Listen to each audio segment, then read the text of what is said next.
வா மனிதா, நீ கிளம்புவதற்கான நேரம் வந்துவிட்டது. என்னோடு வா.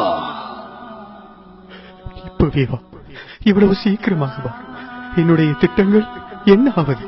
மன்னித்து விடு மனிதா, உன்னை கொண்டு செல்வதற்கான நேரம் இது. நான் இரவு பகலாக உழைத்து சேர்த்தது எனது பொருளாதாரம். நீ கூறியவை அனைத்தும் உன்னுடையதல்ல. அவை பூமியில் நீ வாழ்வதற்காக உனக்கு தந்து வைக்கப்பட்டது, அவ்வளவுதான். என்னுடைய திறமைகள்? அவை உன் சூழ்நிலைகளுடன் சம்பந்தப்பட்டது. அப்படி என்றால் என் மனைவி, மக்கள் மற்றும் உற்றார் உறவினர்கள்? அவர்கள் உன் இதயத்துடன் சம்பந்தப்பட்டவர்கள். அப்படி என்றால் இந்த உடல்? அது இந்த மண்ணுக்கு சொந்தமானது. என்னுடையது என்று இந்த உலகிலே எதுவுமே இல்லையா? நான் எதையும் எடுத்துச் செல்ல முடியாதா? நீ வாழ்ந்த ஒவ்வொரு நொடி மட்டுமே உன்னுடையது.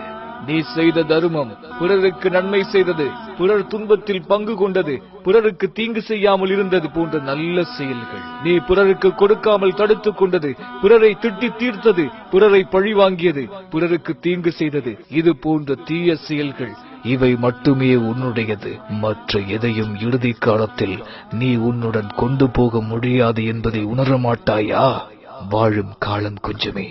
மனிதா, நீ மாறிடு உன் மறு உலகத்திற்காக.